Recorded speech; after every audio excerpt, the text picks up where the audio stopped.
Example 6. Figure given यहाँ पे the wheel shown in the diagram has a fixed axle passing through O. O पर ही है.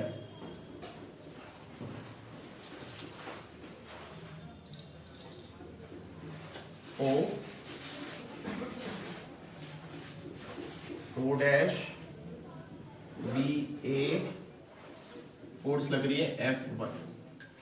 The wheel is kept stationary under the action of horizontal force F1 at A and vertical force F2 at B. F2 at B vertical force कैसे हो गई? ऐसे हो गई. ठीक है, फिगर में दे नहीं रखा है ना. और A पर horizontal force. Show the direction of F2 in the diagram. Direction दिखा दिया हमने. ठीक है. Which of the force F1 and F2 is greater?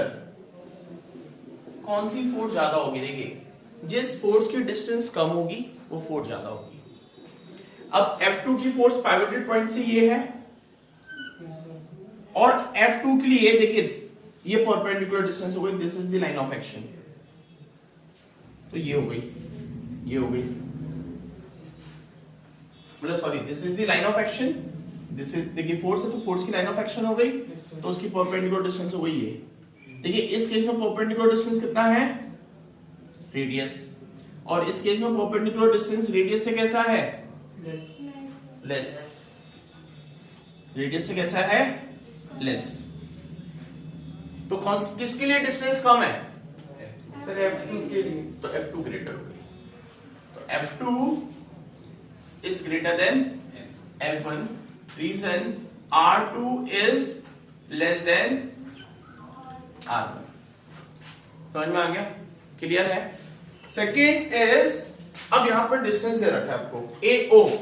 AO दे रखा है 2.5 सेंटीमीटर और BO डैश दे रखा है 1.5 सेंटीमीटर और OO डैश दे रखा है 2 सेंटीमीटर.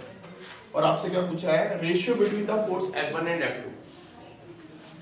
ठीक है, ratio of the force F1 and F2. तो दोनों के लिए टॉर्क सेम है.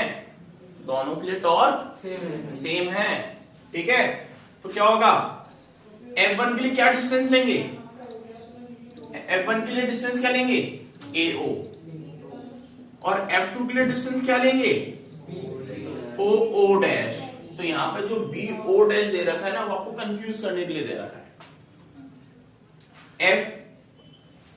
F1 नहीं पता, मल्टीप्लाई AO 2.5, F2 नहीं पता, OO dash is 2. F1 upon F2 equals to 2 upon point हटाया 0, 4/4:5 आ गया. ठीक है, 4:5 ratio between F1 and F2. इन्होंने F2 F1 निकाला, हमने F1 F2 निकाला. कंफ्यूज मत होना कि सर आंसर अपोजिट आ रहा है. ठीक है, स्वयं को कुछ कंफ्यूजन दिख रहा है. हाँ स्वयं.